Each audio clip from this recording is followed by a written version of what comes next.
women here with me today. I told the ladies, I'm like, this is like The View. This is not some like really formal discussion. So obviously things aren't 50-50 yet, and that's why I think we're all here to figure out how do we move forward, how do we continue to thrive and become equal partners in this business. For you ladies, how have you seen the industry shift for women over the years since you started? Has it changed? What needs to happen in your opinion still? Well, what's sort of shocking to me is, because I started, the first movie I did was Kramer versus Kramer, and that was 78, I think. And at that time, you know, I was a feminist and women's lib was really going strong, and I was absolutely convinced that by the time I became the age I am now, you know, things would really be great for actresses and women in our business in general. So I'm kind of stunned that that hasn't happened, and in some ways I feel like it's gotten worse, because I feel like the movies we were doing maybe in the 70s and 80s were more character-oriented movies, which involve women because we are, you know, emotional and sensitive people, and we're involved in relationships with men. But more and more movies that are happening now, and part of that I think is because foreign sales are so important, are big fighting movies, whether they're in space, whether they're at war, whether they're, you know, and most of those fighting guys are guys. I mean, Jennifer Lawrence is a very rare person. So I'm kind of sad, as our Gloria Steinem is going to be 80 in March, you know, that things haven't changed as much as I had thought, as we all had thought and hoped. So I think events like this are certainly wonderful ways to help us figure out how to do it. I would also say that I think we have to continue to be fearless. We have to think about crossing every genre. We've got to say, we can make Gravity, we can blow things up, we can make character dramas, but we can do just about everything. And I think also we have to take responsibility for making things. So as much as we can wait for Hollywood to show up, there is a democratization of things with cameras now, with the internet, and you have to be out there, and you can be creating stuff and putting it out every single day. So I think that can really change things, and some of it is up to us. We just have to keep pushing forward. I have a yes and on all of this, and I was watching The Voice, and Christina Aguilera is back, and as I watch her, I'm like, did you learn your lesson? Because the first couple seasons, you killed off every talented female that you put on your team because that bitch was coming on you. You cannot kill off the comers. Ladies, support your sisters. Say, good for you, coming up. Good for you coming up. Because if you say, no, no, no, I had to work really hard for this, and because it was hard for me, I'm gonna make it hard for you, fuck you. That is not okay. The way we conquer this industry is by supporting one another. Fact. I had a rare experience, but I have found most of the women that I've worked with to be incredibly supportive. You know, yes, of course, there's competition between us in certain ways. I was telling my friend Roxanne Hart that I got a statistic from SAG yesterday that of all of the characters written for women over 40, it's 11%. Yeah, that's super shocking. 11%. So, you know, my friend Roxanne and I are pretty much the same age, and we've been in the business a long time. Of course, you feel competitive in a certain way, and you say, oh, well, she got that audition and I didn't. And yet, I have felt that most women I know, and most of my friends, have been incredibly supportive. I mean, she produced a play and asked me to do the lead in it, you know. The theater is another way that women can find incredible roles.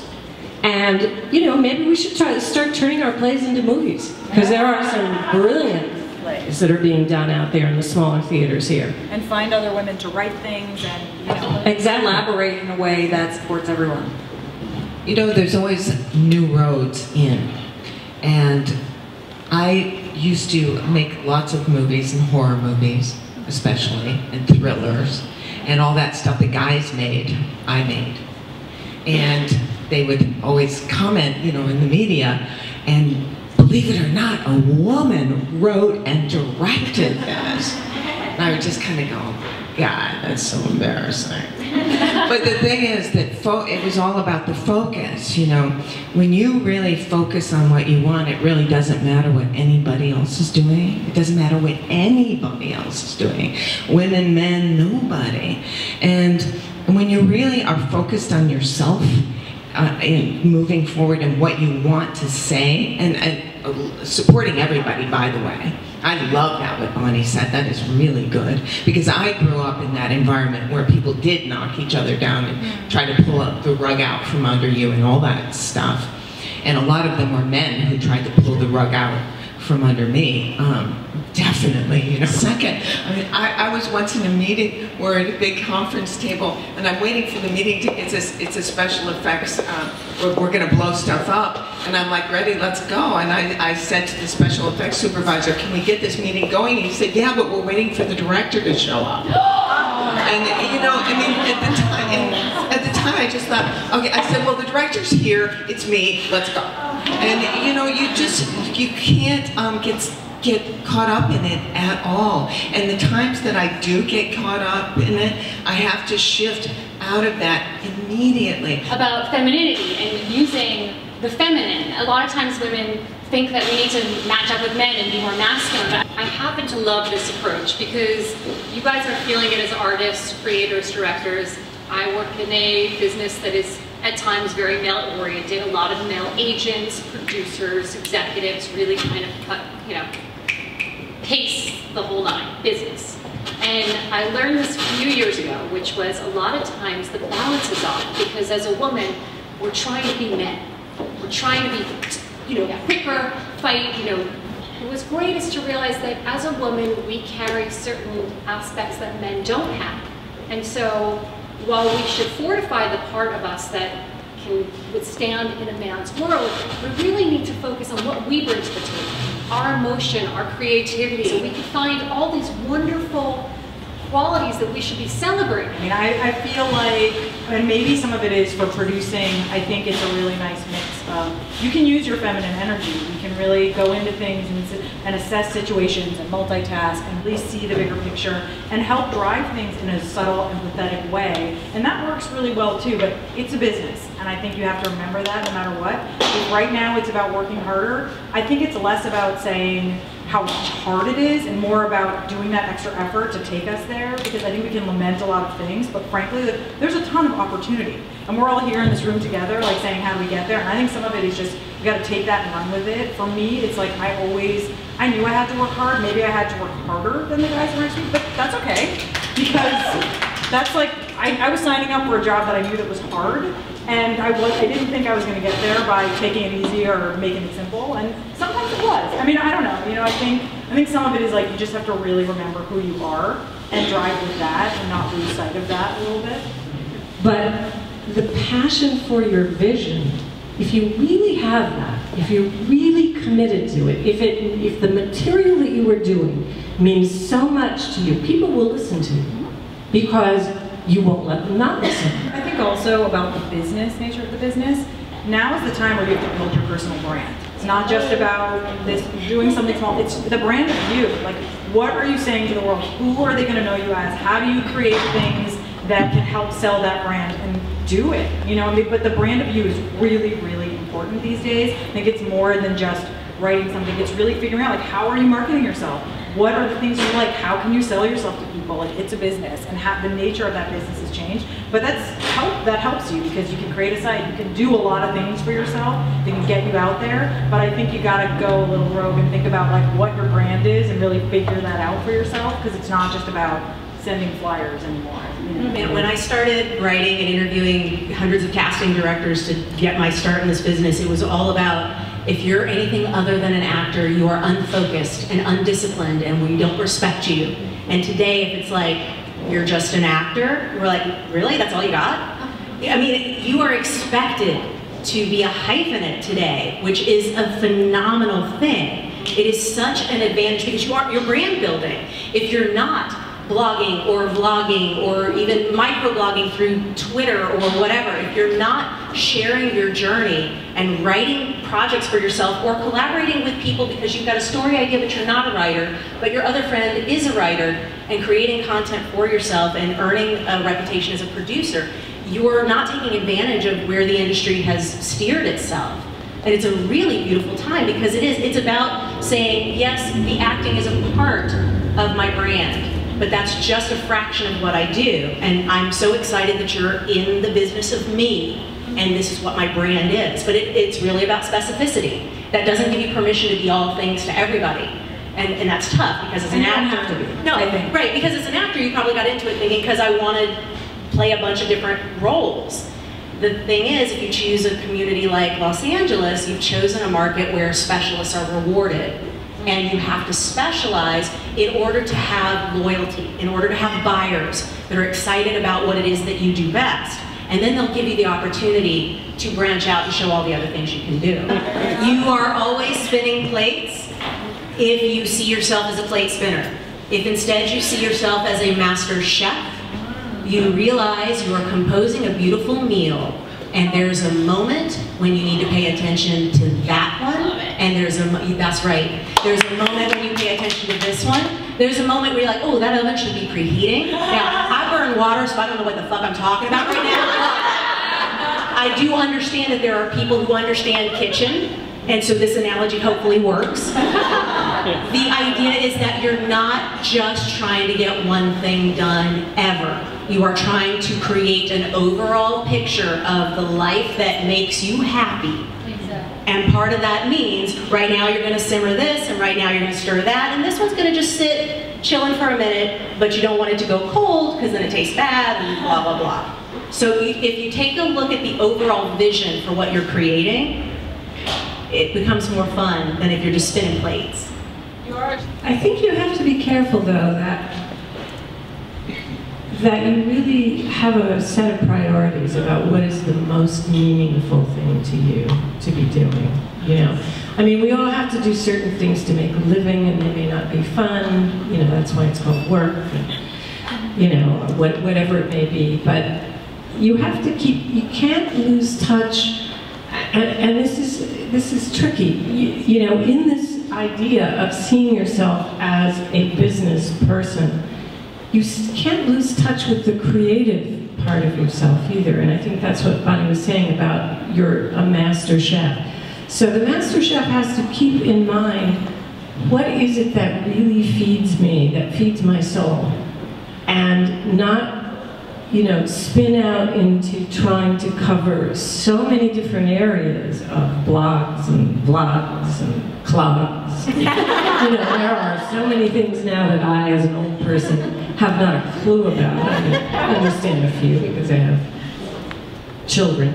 But you have to stay in touch with that core of you that said, this is what I have to do, and here's why I have to do it.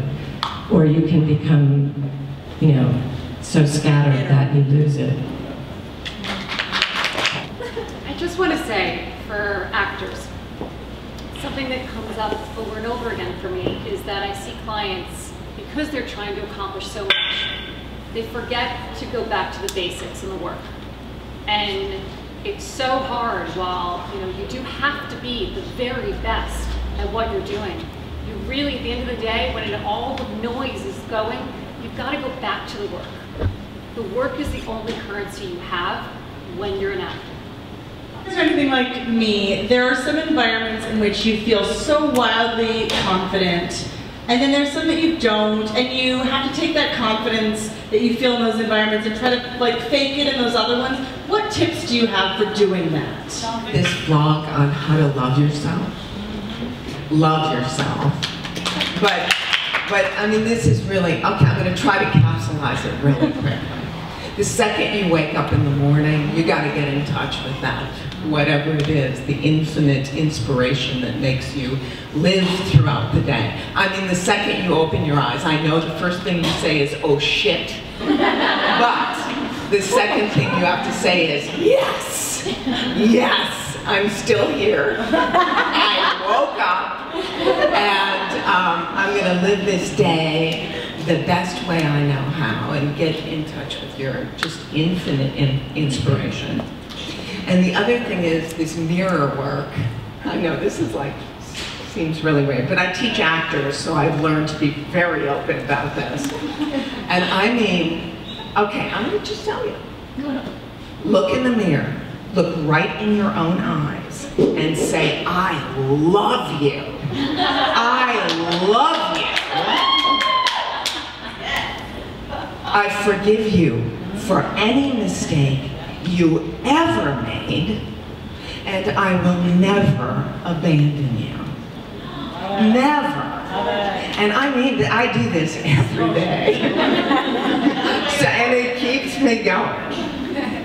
And yeah, that's kind of how I start my day. I just have to tell you this because it's so silly, but I saw this TED Talk, you know, and I love them, and it was a woman who was a behavioralist, a behavioral scientist, and they have done studies, and they found, now I haven't tried this personally, but she said that they have done these studies and they have found that if you're getting ready to go into an interview for a job or an audition or something like that, if you stand in the Wonder Woman pose, literally, you saw it too, for 2 minutes before you walk in that room, that you will feel empowered.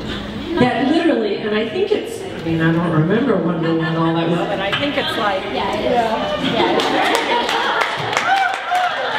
so if you go in the bathroom stall right before you go in for the meeting or whatever, or in the lobby, no, you know they might walk by and but I told my sons this. I mean, I thought that was sort of fascinating. Before my kid in college was taking a test, I said, go in the stall and stand there like Wonder Woman, and he said, yeah, right. You know, but I thought maybe it works because she said the study shows that it works. So just passing it along for those who might be interested. I wanted to say that treat yourself like you treat your best friend. I think we really get into negative self-talk, especially as females. Oh, yeah. And one of my favorite things to do when I hear myself saying, who do you think you are, and what do you think you're trying to accomplish, and blah, blah, blah, blah, blah, is I go, stop talking to my friend that way. I would never let my inner voice talk shit like that to my best friend, but I let her get away with talking that way to me. I think we have to become our own best friends, because how can we, not to channel my inner RuPaul, but how can we love anybody else if we don't love ourselves, all right? Hello, everybody. Just wondering, are there any beginner mistakes or mistakes you made early on you really want us to avoid? I would love to not. Giving up. Okay. I feel like it's too hard. You just said giving up? Giving up. I mean, it's hard. We talked about this out front. I'm one of the boomerangers. I moved to LA, and I was like, I'm here. And then I went, oh, no, grad school. And I went back east. And so many people boomerang, and then they don't come back. And then they settle. And then I went, no, I'm not going to settle. I'm going to try it again. So if I could talk to 20-year-old me, I would go, just stick it out. Look at the long haul. You're not retiring at 30, so stop acting like you gotta make everything happen by 30. So I always go to, and I'd say this with girlfriends who are dating guys, I say, complete the lesson. You know, really figure out what it is that it's showing you. You know, be 100%, do your plan A. And before you're ready to dart, okay, really think about why you're darting. You know, if you feel like you still have more to learn, keep on learning. And then when you feel I've evolved out of acting, and I mean this in a beautiful way, I took the needle out of my arm. I just wanted something else. And it was the honesty at 29 to go, you know what? I think there might be something else that I like. This is even more embarrassing, and I will not take up the mic for much longer, but I love this story. Is that one day I was watching an infomercial, and it was a woman talking about a book saying, you could do what you want if you only knew what you wanted. Okay? And I thought, Barbara Shea. yes. So great like that. Okay, this is crazy. Okay, this is really cool. Let me think. I may have been an actor, but I'm running a restaurant. I may have been an actor, but I'm running an acting school. I may have been an actor, but I love working at the agency. Okay, wait, hold on. Maybe I like the business. How can I find a way of using my degree and maybe helping actors along? I was like, oh my goodness, should I be a representative? And then it was brave to say to everybody, yes, I know I went to NYU, I was the homecoming queen, I was the actress, you all thought I was going to go to Hollywood and be a star. You know what? I'm okay. I actually like playing me. So maybe I could go and play a role that would utilize everything that I've learned. How could I do? Maybe I should try rep. And I went and became an assistant at 30 years old. And I drove and I went to the best companies in the city and I said, okay, I want to learn from the best. I don't care if I am 10 years older than every other assistant. I now know what I want. And now I love the company I'm at and I'm really happy and I have a great resume to look back towards. But the truth is, at the end of the day, it was the bravery of saying, okay, maybe there's something else that's working for me. And not letting my ego get caught up and think, oh God, I failed. I did not fail. I expanded. I don't know how to get out of my own way with that. Well, it's bullshit really, but I don't know how to get out of my own way with not seeing myself as an Indian woman, because I don't want the industry to see me as an Indian woman. I just want the industry to see me as a woman. But I stand in my own way. Asked and answered. I'm just saying, you basically are trying to go into the business of getting in the heads of the casting people, and why did they bring me in? And I'm looking around this room, and why am I here? Why are you trying to do my job? I got my job. You do your job, which is to come in and show me how this role looks. That's it, because I can't do that. You do that. If I decided you're invited in, you've been invited in. Yes. You don't have to now figure out how to prove that you earned that invitation. You already got the invitation. So this is a total mental game. You need to get the book called The Inner Game of Tennis. Yes, tennis. I kid you not. The Inner Game of Tennis is one of the best acting books there is. You are dropping gold right now. It is amazing what all of you are saying. And I'm gonna go and talk to my fellas. When I leave here, I'm gonna say, listen, you gotta hear what I heard today. It is beautiful, it is lovely, and for the, I don't know, 5 guys or however many are in here, we're so lucky to be hearing all of this. Wow. So thank you. Yes. I just have one more thing to say to the actors that are here, and especially you actors who are worried about how you look and if you're not right. You know, your job is to take words on a page and make them come to life. And if you can do that, if you can really walk in a room cold with unfriendly faces, because we've been sitting there all day watching people that aren't doing it, right? People that are scared, they think their hair's the wrong color, they think they're too fat, they think whatever. They think they're the wrong, sexuality, whatever, the wrong accent. So we're really sitting there going, oh my God, I can't look at another person. And when you come in there and you take just words on a page, and I wrote those words, and you bring them to life and you make me feel, that is incredible. And I want to hire you before you walk out of the room, because you're the only one who did it that day. Yeah. Yes. Be the best you can be. That's it. Be the best you can be. And if you don't know the poem, Mark the Gram to Agnes DeMille, does anybody know this? Google it, read it. It's a great life. Give me something.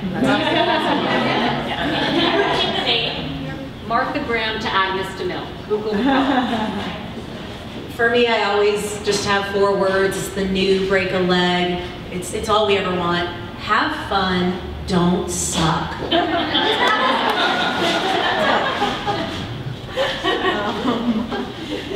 I guess my parting thought would just be, you know, there are challenges, and I think we know that they exist, and I think part of why we're all here is because we're cognizant of them, but that doesn't mean that we can't pursue them, that that's all we should focus on. And so keep doing what you're doing. Keep creating, keep pushing forward, keep making great ties with people that you want to work with.